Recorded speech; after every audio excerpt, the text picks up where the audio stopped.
बिस्मिल्लाहिर्रहमानिर्रहीम। आज हम ए लेवल अकाउंटिंग जिसका कोड है 9706 वेरिएंट 32 इसका मई जून 2022 का क्वेश्चन नंबर 6 जो cost and management accountancy section में आता है उसको हम करेंगे और ये कैपिटल बजटिंग से इसका ताल्लुक है।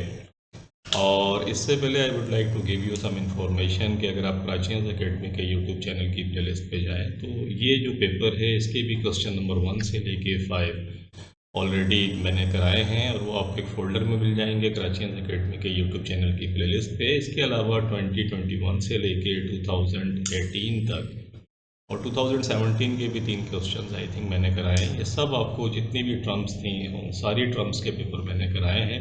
तो अंडर वन रूफ आपको इतना बड़ा रिसोर्स फ्री शायद ही किसी जगह पर मिले। और एग्ज़ाम क्वालिफाई करने के लिए specially if you would like to qualify with A+, तो पास्ट पेपर्स की प्रैक्टिस तो कंपलसरी है कि बिकॉज यू नो कि एग्जामिनर पेपर कैसे सेट कर रहा है, पैटर्न क्या है पेपर का, and you get confidence by practicing. तो keep practicing and smiling.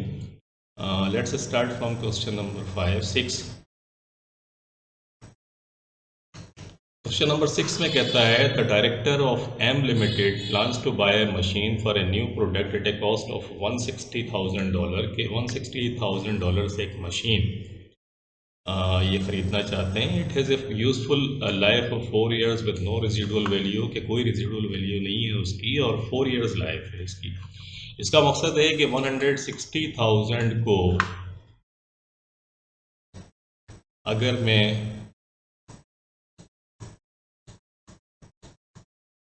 Divide करूं 4 से, व्हाट आई गेट 40,000 मेरे पास आ जाएगा।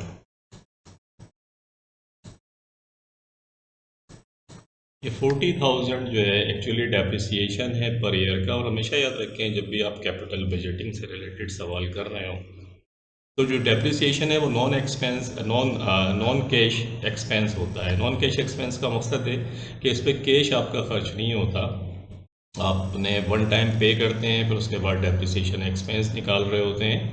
एक्रूवल और मैचिंग कंसेप्ट और कंसिस्टेंसी प्रिंसिपल को अप्लाई करते हुए तो ये जो 40,000 जो निकाला है आपने या डेप्रिसिएशन आप किसी भी सवाल में निकालें, कैश फ्लो निकालते हुए हमेशा इसको माइनस कर दीजिएगा। अगर आप इसको माइनस नहीं करते तो कैश फ्लो हमेशा जो कैपिटल बजटिंग के अंदर जब आप नेट प्रेजेंट वैल्यू या IRR आप निकाल रहे होते हैं तो उसमें कैश फ्लो को हम कंसिडर करते हैं। तो कैश फ्लो निकालने के लिए ज़रूरी है कि जितने नॉन कैश एक्सपेंस आइटम्स हैं उन सबको आप माइनस करते हैं। तो keep this in your mind. The number of units produced and sold are expected to be as follows. Number of units ये हैं 5,000 पर ईयर फर्स्ट ईयर में होगा, 7,500 सेकेंड, 8,500 थर्ड ईयर में और फोर्थ ईयर के अंदर 4,200 यूनिट्स। कम्यूलेटिव अगर हम देखें तो 25,200 यूनिट्स आपके पास आते हैं। कहता है the unit selling price is $28। $28 जो है सेलिंग प्राइस है इसकी। सेलिंग प्राइस का मकसद है कि अगर आप जितने भी यूनिट्स हैं इनको सेलिंग प्राइस से मल्टीप्लाई कर दें तो आपके पास सेल्स निकल आएगी। लाइक 28 को 5,000 से मल्टीप्लाई करें यू गेट 140,000 आपके पास। इसी तरीके से जितने यूनिट्स हैं उन सबको आप 28 से मल्टीप्लाई करते हुए चले जाएं तो what you get sales revenue आपके पास आ जाएगा। आगे कहता है and the variable cost is $10 per unit, और $10 पर यूनिट उसकी वेरिएबल कॉस्ट है। तो कॉस्ट को माइनस करने के लिए आप क्या करेंगे कि $10 से इसको इन तमाम यूनिट्स को अगर $10 से मल्टीप्लाई करें, लाइक ये 50,000 आपके पास आ गया। तो ये अगर आप करेंगे तो वेरिएबल कॉस्ट है तो आपके पास वेरिएबल कॉस्ट आ जाएगी पर यूनिट से मल्टीप्लाई करके। आगे कहते हैं annual fix cost including. Annual fix cost जो है इंक्लूडिंग, देखिए यहाँ आ गया depreciation are $90,000 up to the level of 6,500 units. अगर कंपनी 6,500 एम लिमिटेड बनाती है, 6,500 यूनिट्स का कैप है कि अगर यहाँ तक बनाएगी तो फिर फिक्स कॉस्ट आपकी 90,000 होगी and that includes depreciation expense. तो जैसे मैंने कहा था आपसे कि इसमें से डेप्रिसिएशन एक्सपेंस को अगर मैं माइनस कर दूँ 40,000 को तो मेरे पास क्या आ जाएगा, मेरे पास कैश एक्सपेंसेस आ जाएंगे और वो 50,000 के हैं। अब ये जो 50,000 के कैश एक्सपेंसेस आपके पास आए हैं इसको अगर मैं 50,000 के कैश एक्सपेंसेस हैं, अब ये कहता है कि 6500 यूनिट्स का कैप है, यानी जब भी प्रोडक्शन 6500 यूनिट से बढ़ेगी तो फिर क्या होगा, बल्कि कहता है आगे the fix cost will increase by $10,000, के फिक्स कॉस्ट इंक्रीज हो जाएगी $10,000 से each time the production level increases by up to 1500 units. तो दो चीज़ें आपको जहन में रखनी है, एक तो $6,500 यूनिट्स का कैप है, तो जब भी 6500 यूनिट से प्रोडक्शन बढ़ेगी आपकी तो 10,000 से कॉस्ट इंक्रीज होगी, और फिर एक कैप दूसरा है वो है 1500 यूनिट्स का। तो देखिए ये 5000 यूनिट से ये 7500 यूनिट्स जब हुई सेकेंड ईयर में तो ये 6500 यूनिट से एक्सीड कर गई। जब ये एक्सीड कर गई तो इसका मकसद है फिक्स कॉस्ट आपकी बढ़ जाएगी, 10,000 इसमें प्लस हो गया तो 60,000 आपके पास ये आ गया। 8,500 यूनिट्स का मकसद है कि 6,500 यूनिट्स में अगर हम 1,500 यूनिट्स को ऐड करें तो ये 8,000 होता है, ये 8,500 यूनिट्स हो गया। तो यहाँ और 70,000, इसका मकसद है ईयर 3 की जो कॉस्ट है वो 10,000 से और बढ़ेगी, तो ये 70,000 आपके पास आ गया। तो ये आपको जहन के अंदर रखना है, ये 70,000 हो गया। ईयर 4 में आगे 4,200 यूनिट्स हो गए, तो यहाँ अगेन वही फिर 50,000 रह जाएगी। क्यों रह जाएगी 50,000? क्योंकि 6,500 यूनिट्स की कैप है, तो अब ये 50,000। ये चीज़ें आपको जहन के अंदर यहाँ सवाल पढ़ते हुए अगर आपके कंसेप्ट क्लियर हैं, एक कंसेप्ट तो आपका ये क्लियर होना चाहिए कि जितने नॉन कैश एक्सपेंस होते हैं वो एक्सपेंसेस से माइनस कर देते हैं कैश एक्सपेंसेस से, ताकि हमारे पास प्योर कैश एक्सपेंसेस आ जाएं। बिकॉज कैश फ्लो जो होता है उसकी फिर हम कैपिटल बजटिंग के अंदर जो टूल्स हैं हमारे, जैसे आपकी एनपीवी हो गई, आईआरआर वगैरह हो गया, इसकी मदद से फिर हम कैलकुलेट करते हैं। डिस्काउंटेड कैश फ्लो हो गया। तो ये जब आपने सवाल में समझ लिया तो अब आए कहता है calculate the net cash flows for each year through out the life of the machine. Machine की लाइफ का कैश फ्लो निकालें। तो आप देखें आपकी समझ में सवाल मैंने पढ़कर बताया, आपको आपकी समझ आ गया होगा, बहुत सिंपल है। इसका फॉर्मेट बना लें। ईयर ज़ीरो का मकसद है right now where you are sitting, के जहां आप बैठे हैं वो ईयर ज़ीरो कहलाता है। और इसकी जो नेगेटिव है, क्योंकि $160,000 की आप मशीन खरीद रहे हैं तो ये माइनस नेगेटिव कैश फ्लो होता है। नेगेटिव माने ये आपके पास से जा रहा है। सेल्स मैंने जैसे बताया कि जितने यूनिट्स हैं ईयर बाय ईयर उनको 28 से मल्टीप्लाई कर दें, तो फर्स्ट ईयर का 140,000 मैंने आपको निकाल कर बताया था। ऐसे ही सेकंड का निकाल लें, थर्ड का निकाल लें, फोर्थ का निकाल लें। वेरिएबल कॉस्ट भी मैंने निकाल कर आपको बताई थी, ऐसी जो $10 है उसको यूनिट से मल्टीप्लाई करें तो आपके पास वेरिएबल कॉस्ट आ जाएगी। और फिक्स कॉस्ट मैंने आपको निकाल कर बताई कि पहले जो फर्स्ट ईयर है उसकी 50,000 है, नेक्स्ट ईयर की 60,000 क्यों हुई मैंने आपको बताया 70,000, और फिर फोर्थ ईयर की 50,000। तो ये माइनस हो गया और ये सारी प्लस की फिगर हो गई। तो ये आपने क्या करा, आपने सेल्स के अंदर से वेरिएबल कॉस्ट और फिक्स कॉस्ट को माइनस किया, तो आपके पास नेट कैश फ्लो आ गया। फर्स्ट ईयर का नेट कैश फ्लो 40,000 है, सेकंड ईयर का 75,000 और थर्ड ईयर का 83 और फोर्थ ईयर का $25,000, $25,600। ये आपने कैश फ्लो निकाल दिया। कैश फ्लो निकालने के बाद में आप आगे आए, कहता है एडिशनल इन्फॉर्मेशन आपको कहता है the cost of capital is 10%। 10% is the cost of capital if you go and for borrowing some money from bank, the bank will charge at 10% interest. The interest cost basically is the cost of capital. आप भी ये level पढ़ रहे हैं, इसके level पे cost of capital जब हम निकालते हैं, आप आगे पढ़ेंगे इंशाल्लाह, you will be studying professional studies में जब आप जाएंगे तो फिर आगे पढ़ेंगे कि कॉस्ट ऑफ कैपिटल खुद एक बहुत बड़ा डिफरेंट सोर्सेज से जो आप बारोइंग कर रहे होते हैं उन सब की कॉस्ट का एक जो हम एवरेज निकालते हैं उससे एक्चुअली कॉस्ट ऑफ कैपिटल कहते हैं। लेकिन for understanding up to this level जहां आप पढ़ रहे हैं, आप सिंपल जहन रखें कि जो बारोइंग कॉस्ट है, ये कंपनी जब बारो कर रही है तो 10% कर रही है, तो इसका कॉस्ट ऑफ कैपिटल जो है वो 10% है। Relevant discount factors are, discount factors इन्होंने दो रेट्स के ऊपर दे रहे हैं, एक 10% के ऊपर दे रहे हैं, एक 16% के ऊपर। ये डिस्काउंट फैक्टर्स क्या होते हैं? डिस्काउंट फैक्टर्स देखें बड़े सिंपल होते हैं। आप अगर प्रेजेंट वैल्यू कंसेप्ट अगर आपको नहीं पता तो मैंने प्रीवियसली लेक्चर्स रिकॉर्ड कराए हैं, उसके अंदर भी समझाया है, मैं दोबारा आपको आसानी के लिए समझाता हूँ। से फॉर एग्जांपल यू हैव $100, आज आपके पास $100 मौजूद हैं। इसको अगर आप 10%, बैंक आपको ये कहता है कि अगर आप ये पैसा डिपॉजिट कराएंगे तो आपको 10% इंटरेस्ट मिलेगा। तो 10% इंटरेस्ट का मकसद है ईयर एंड के ऊपर आपको $10 मिलेंगे। अभी आपके पास कितने डॉलर हो गए, यानी जो $100 आज आपके पास मौजूद हैं, इसका जो ईयर एंड के ऊपर आपके पास ये पैसा, क्योंकि 10% का रेट है सेविंग का, तो आपके पास $110 हो जाएंगे। ये जो $110 आपके पास हुए, इसको अगर हम डिस्काउंट बैक करें कि वापस लेकर आएँ, तो फैक्टर्स क्या होता है, 1 डिवाइडेड बाय 1.1,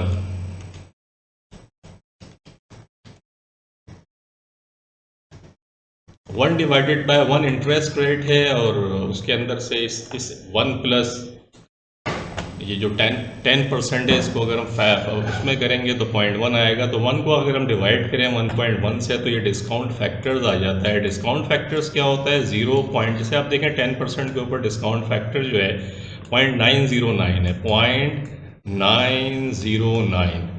आप यूँ समझें कि ये जो $110 आपके पास हैं, अगर मैं देखना चाहूँ कि ये आज की डेट के ऊपर इनकी क्या वैल्यू है, तो डिस्काउंट फैक्टर से अगर मैं मल्टीप्लाई कर दूं, $110 को अगर आप मल्टीप्लाई करें 0.909 से, तो एग्जैक्टली यू गेट वही $100 आपके पास आ जाएगा। इसका मकसद है ईयर एंड के ऊपर जो $110 आपके पास हैं, वो राइट नाउ ज़ीरो टाइम के अंदर, यानी इस वक्त उनकी क्या वैल्यू है, तो $100 है। तो एक्चुअली प्रेजेंट वैल्यू का कंसेप्ट यही होता है।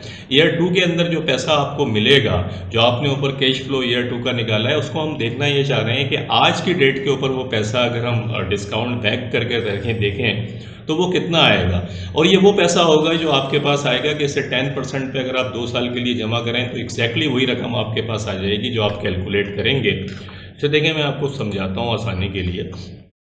आपने कैश फ्लो जब निकाला, तो फर्स्ट ईयर का कैश फ्लो आपके पास 40,000 आया है। इसको डिस्काउंट फैक्टर से ईयर एंड के ऊपर आपके पास 40,000 आया है फर्स्ट ईयर में। इसको अगर आज की डेट के ऊपर मैं देखना चाहूँ कि कितना है, तो डिस्काउंट फैक्टर से मल्टीप्लाई कर दूंगा, तो आज की डेट पे इसकी क्या वैल्यू है वो आ जाएगी। ईयर 2 के अंदर जो पैसा आया है, ईयर 2 के फैक्टर से इसको मल्टीप्लाई कर दूँ, तो आज इसकी क्या वैल्यू है ये मेरे पास आ जाएगा। ईयर 3 में जो पैसा आ रहा है, अगर मैं देखना चाहूँ कि आज ये पैसा कितना है इस इंटरेस्ट रेट के ऊपर, तो वो फिर मेरे पास आ जाएगा। और उसको अगर मैं बैंक के अंदर जमा करूं, तो एग्जैक्टली यही फिर रकम 3 साल के बाद मेरे पास आ जाएगी। तो ये प्रेजेंट वैल्यू का कंसेप्ट था। अगर किसी बच्चे की समझ में नहीं आया तो समझ लें कि प्रेजेंट वैल्यू इज़ नथिंग, बहुत सिंपल है कि फ्यूचर के अंदर जो पैसा आपके पास आ रहा है, उसको प्रेजेंट में कन्वर्ट कर हम देख रहे हैं कि आज हमारे पास उस पैसों की क्या वैल्यू है। और जब भी वो आपसे present value, net present value का मकसद ये हुआ कि नेगेटिव कैश फ्लो कितना है और पॉजिटिवली ये पैसा आपके पास आज की डेट पे कितना आ रहा है, इन दोनों को कंपेयर करते हैं। और कंपेयर करने के बाद देखते हैं कि अगर हमारे पास पॉजिटिव फिगर्स आता है, तो इसका मकसद ये हुआ कि हमें एडवांटेज है। अगर पॉजिटिव नेट प्रेजेंट वैल्यू क्या होती है कि जो आपका नेगेटिव कैश फ्लो था, 160,000 हमारे पास नेगेटिव कैश फ्लो था, इसमें से पॉजिटिव कैश फ्लो को आज की डेट पे हम देख लेंगे कि कितना पैसा हमारे पास आया है, इन दोनों को कंपेयर करेंगे। अगर पॉजिटिव ज़्यादा है तो नेट प्रेजेंट वैल्यू पॉजिटिव आ जाएगी, अगर नेगेटिव है तो इसका नेगेटिव की वैल्यू ज़्यादा होगी तो नेगेटिव नेट प्रेजेंट वैल्यू आएगी। नेगेटिव नेट प्रेजेंट वैल्यू का मकसद है कि ये जो कैपिटल बजटिंग हम करने जा रहे हैं, ये मशीन खरीद रहे हैं, वो हमारे लिए वायबल नहीं है। और अगर पॉजिटिव आ रही है, क्योंकि ये मशीन जो जनरेट कर रही है कैश फ्लो, अगर वो ज़्यादा है इसकी कॉस्ट से आज की डेट के ऊपर, तो हम कहते हैं कि यार ये जो प्रोजेक्ट है ये वायबल है हमारे लिए। और अगर नेगेटिव है तो हम कहते हैं ये वायबल नहीं है। तो keep this concept in your mind. Net present value निकालने का बड़ा आसान तरीका होता है, जब आप कैश फ्लो निकाल लें तो डिस्काउंट फैक्टर्स आपको गिवन है, डिस्काउंट फैक्टर से मल्टीप्लाई करते चले जाएँ और फिर उठा के एडिशन और सब्ट्रैक्शन कर लें, ज़िंदगी आसान हो जाएगी। और हमेशा याद रखिएगा, नेट प्रेजेंट वैल्यू निकालते हुए कॉस्ट ऑफ कैपिटल इस्तेमाल कीजिएगा। ये अगला कंसेप्ट है। 2 रेट आपको दिए हुए हैं, लेकिन इन 2 रेट में से कौन सा रेट आप चूज़ करेंगे नेट प्रेजेंट वैल्यू निकालने के लिए? Cost of capital. तो keep it in your mind, whenever you are going to calculate net present value, you will be using the cost of capital rate. The cost of capital for this company is 10% and definitely the discount factors are given at 10% के ऊपर दिए हुए हैं, तो we will be using these factors for calculating net present value.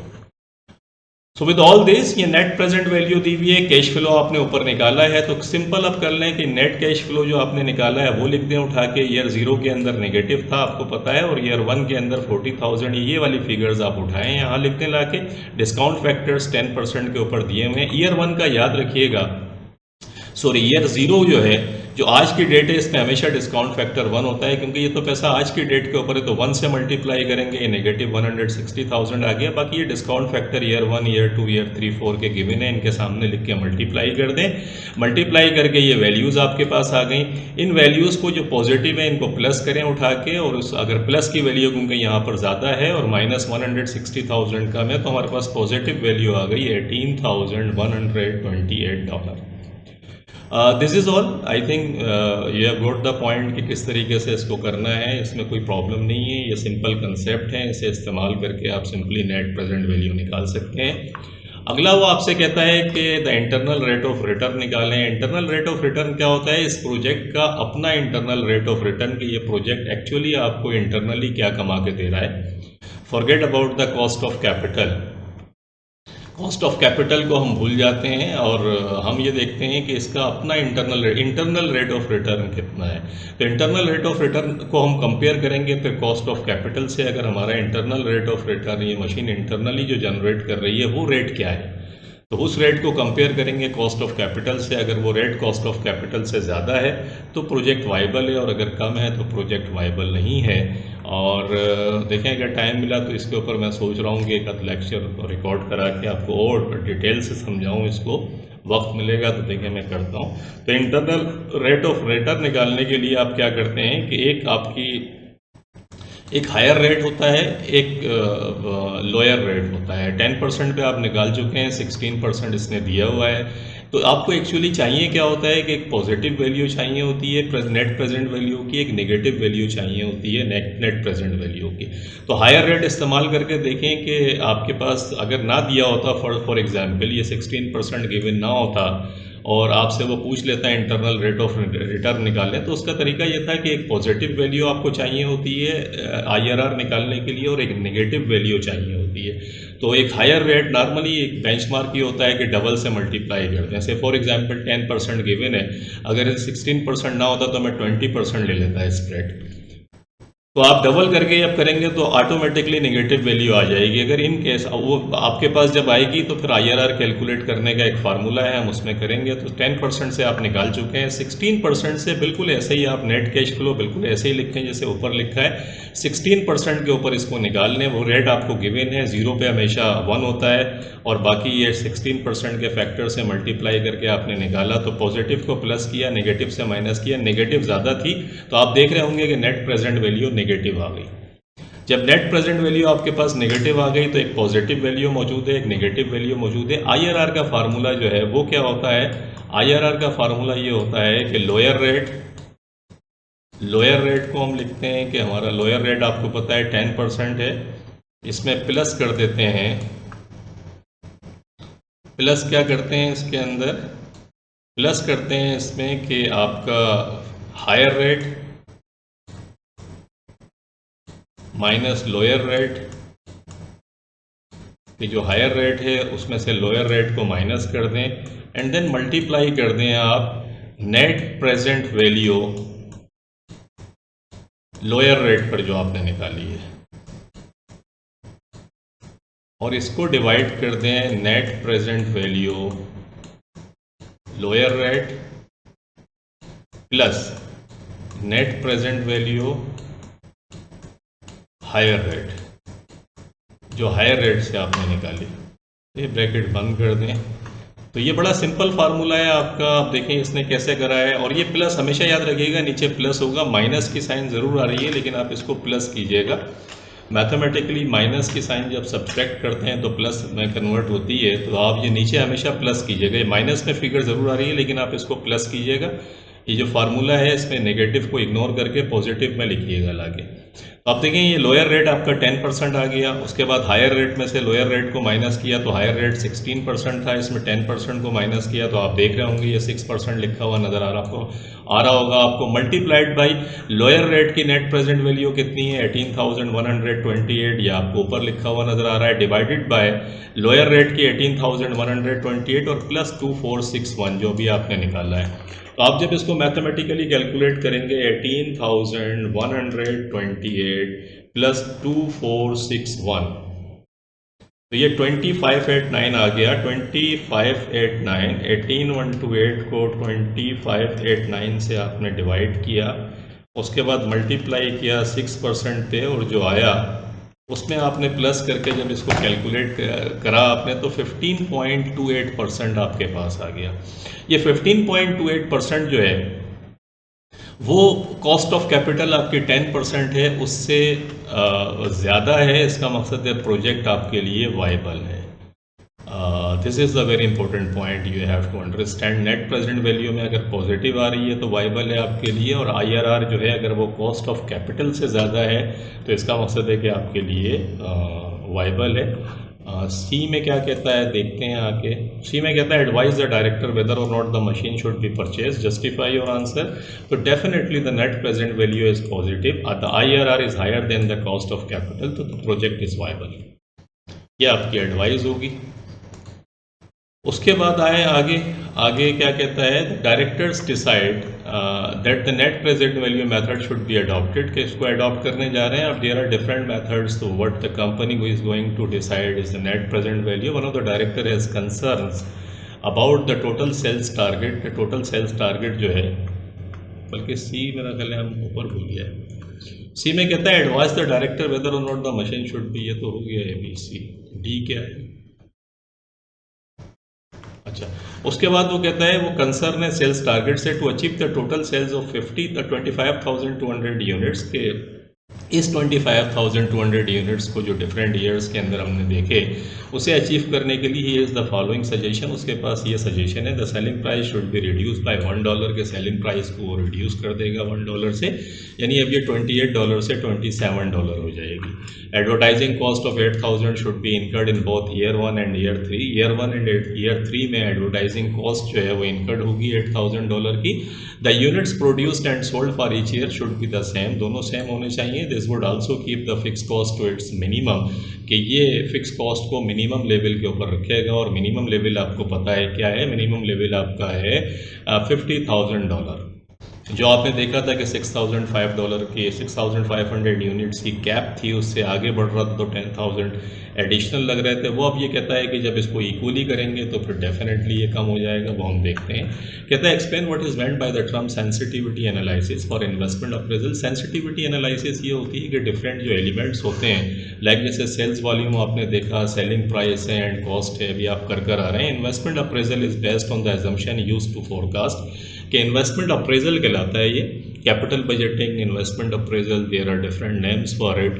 तो ये भी investment appraisal या कैपिटल बजटिंग हम कर रहे होते हैं, तो इसके अंदर इंपॉर्टेंट ये होता है कि ये 3 फैक्टर्स अक्सर आपको मिलेंगे, सेल्स वॉल्यूम है, सेलिंग प्राइस एंड कॉस्ट है।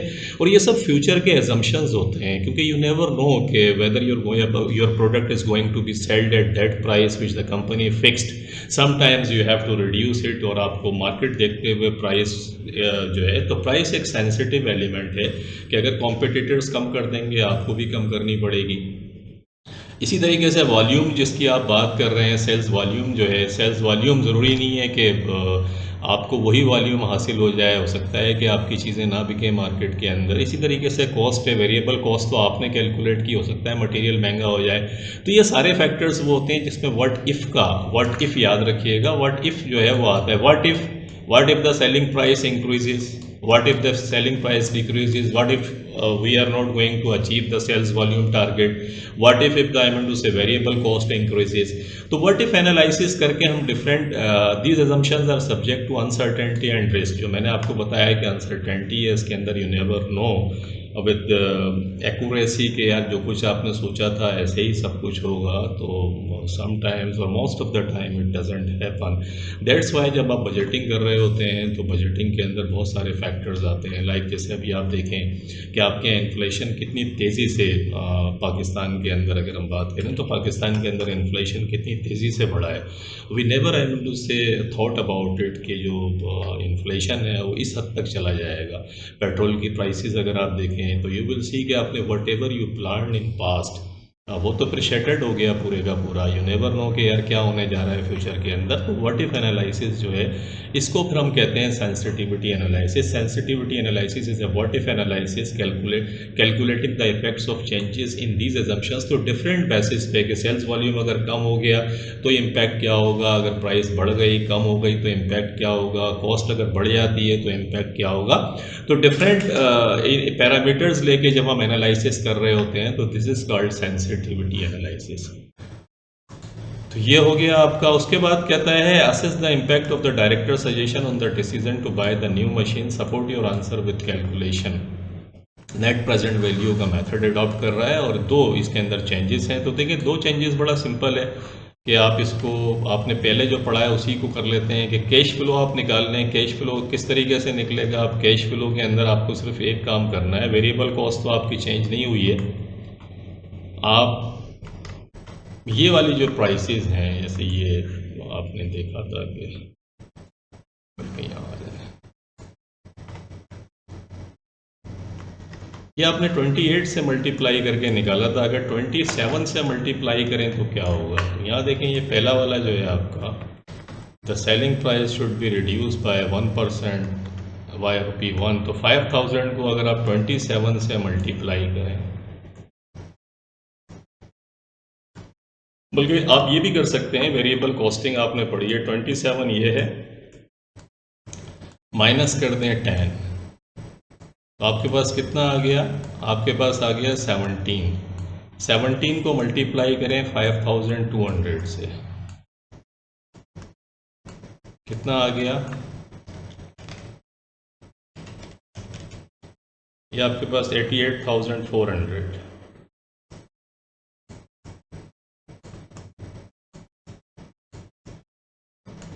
ये आ गया आपके पास, और 50,000 इसमें से माइनस कर दें तो 5000 units multiplied by 17,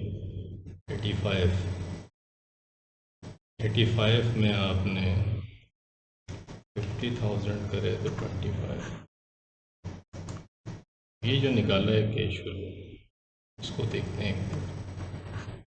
year 1, year 2, year 3, year 4, year 1, year 2, year 3, 4 का आप निकालें तो देखिए 10% का डिस्काउंट फैक्टर्स तो आपको दिया हुआ है, वो आप एज इट इज़ लिख दें उठा के। ये कैश फ्लो आपको दोबारा कैलकुलेट करना पड़ेगा। इसको कैलकुलेट करने के लिए सिंपल आप ये करें, आपको आसान तरीका बताऊँ कि अगर ऐसा कुछ आ जाए तो आप क्या करेंगे। अब देखें ये जो आपका सवाल पे आते हैं, $28 था, इसके अंदर से $1 रिड्यूस हो गया, आप यूँ समझें, जो वो आपसे मांग रहा है।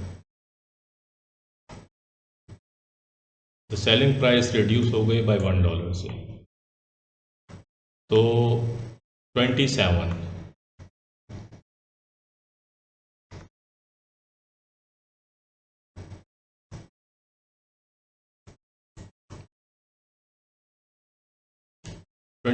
ये था। और वेरिएबल कॉस्ट आपकी है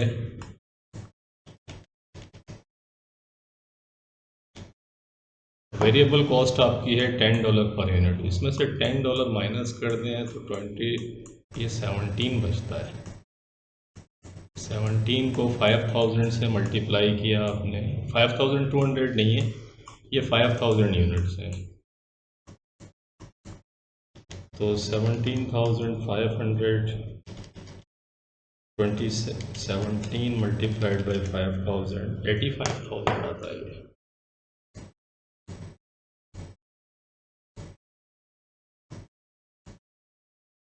और माइनस कर दें इसमें से 50,000 including fix cost. Fix cost आपको पता है कितनी है, फिक्स कॉस्ट आपकी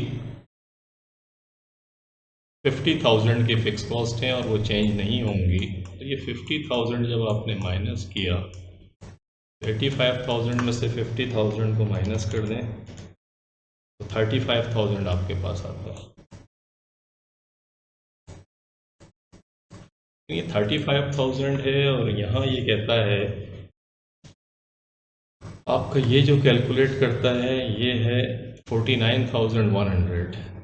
तो ये 49,100 जो इसने निकाला है वो हम देखते हैं कि कैसे अप्लाई, क्या मिस्टेक कर रहे हैं, क्योंकि 35,000 है और ये सवाल में आपसे ये कहता है कि एडवर्टाइजिंग कॉस्ट भी इनकर्ड हो रही है ईयर 1 और 3 में। तो ईयर 1 के अंदर अगर एडवर्टाइजिंग कॉस्ट आपकी लगती है, बल्कि देखिए हम we are missing one very important things, और वो बड़ी इंपॉर्टेंट थिंग ये हम मिस कर रहे हैं कि हम वही यूनिट्स ले रहे हैं। ये नहीं है, इसका थर्ड जो मैंने पढ़ा था, just for I am sorry ये मैं भूल गया। The units produced and sold for each year should be the same. Should be the same का मकसद हुआ कि 6,000, ये जो 25,200 यूनिट्स हैं ऊपर आपके, हम वही यूनिट्स ले रहे हैं, यही मिस्टेक है। लेकिन ये जो 25,200 यूनिट्स हैं ये इक्वली वो कहता है 4 सालों के अंदर होंगे। तो इसको अगर 4 से आप डिवाइड करें तो 25,200 को डिवाइड कर दें 4 से, तो व्हाट यू गेट 6,300 यूनिट्स आपके पास आते हैं।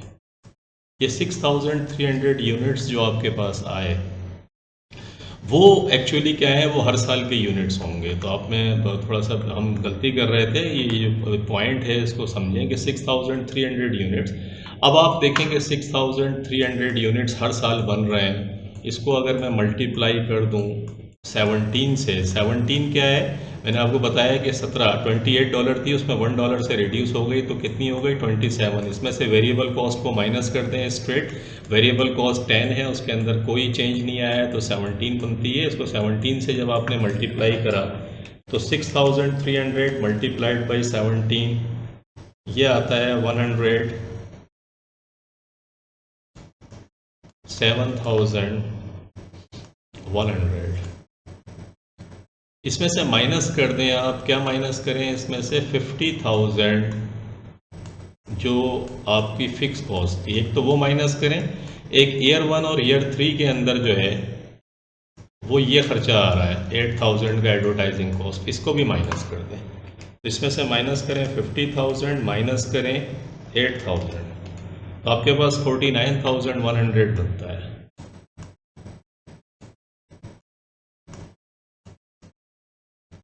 ये कैश फ्लो है आपका ईयर 1 का।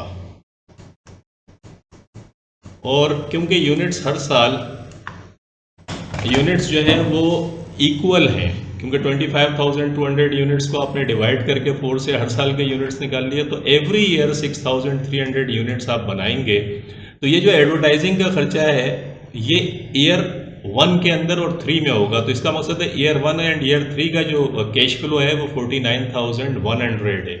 अच्छा, ईयर अगर मैं चला जाऊँ ईयर 2 और ईयर 4 के अंदर, तो 107,100, इसमें से मुझे सिर्फ 50,000 माइनस करना है, क्योंकि ईयर 2 और ईयर 4 के अंदर एडवर्टाइजिंग कॉस्ट नहीं लग रही है।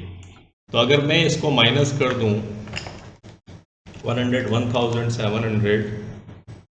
107,100 माइनस 50,000, तो 57,100।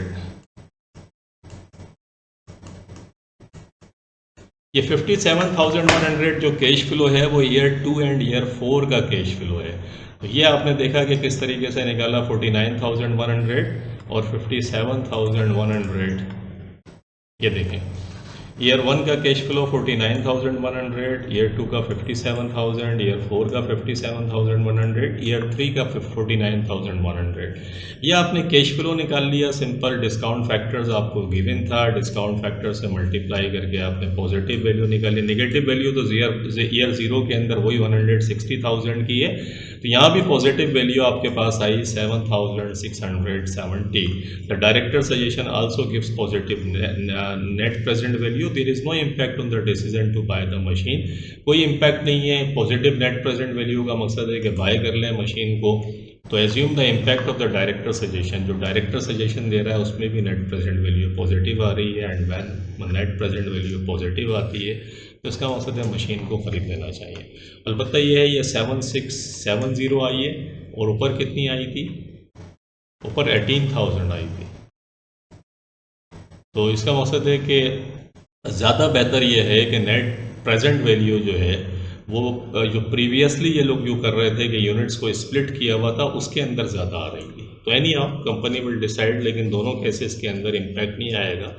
The company is going to buy the machine. अब उन्हें करना क्या है, यूनिट्स को स्प्लिट करना है नहीं करना, वो फिर उनका डिसीजन है। तो लेट्स सी, ये आपने देखा कि पूरा सवाल किस तरीके से, इसमें बड़ा इंपॉर्टेंट जो एलिमेंट था, नेट प्रेजेंट वैल्यू कैसे कैलकुलेट करते हैं, आईआरआर के इंपॉर्टेंट कंसेप्ट्स क्या होते हैं, और आखिरी के अंदर तो चले अच्छा हुआ थोड़ा सा मुझसे भी मिस्टेक हुई और मैंने वो जो पॉइंट था वो मैं इग्नोर कर गया। तो कितना इंपॉर्टेंट है आप देखें कि अगर आप एक सेंटेंस अगर आप पढ़ने से थ्री जो था इसको हम थोड़ा सा हम पढ़ते हुए इसको इग्नोर मैंने किया या मैं भूल गया, तो उसके बाद मैं फिर लॉस्ट हो गया। तो दिस इज़ वेरी इंपॉर्टेंट कि आप जब सवाल पढ़ते हैं तो बड़े ध्यान से पढ़ें और देखें उसमें हर सेंटेंस को पढ़ के उसको थोड़ा सा सोचें कि क्या बात कर रहा है ये, तो फिर आपकी समझ में आसानी से आ जाएगा। और things are very simple. Capital budgeting बड़ा सिंपल किस्म का क्वेश्चन होता है अगर ये टेक्निक्स आपको पता है और कहाँ से कौन सी वैल्यू ली जाती है, अगर ये कंसेप्ट क्लियर है तो कीप प्रैक्टिसिंग। इसके बहुत सारे सवाल मैंने कराए हैं, उनको भी जाके कीजिएगा और मिलते हैं इंशाल्लाह फिर। अभी आपके एग्ज़ाम के अंदर टाइम है। आई विल ट्राई कि जो फेब और मार्च का पेपर है 2022 का, वो भी मैं आपको करा दूँ। तो लेट्स सी व्हाट हैपन्स इंशाल्लाह।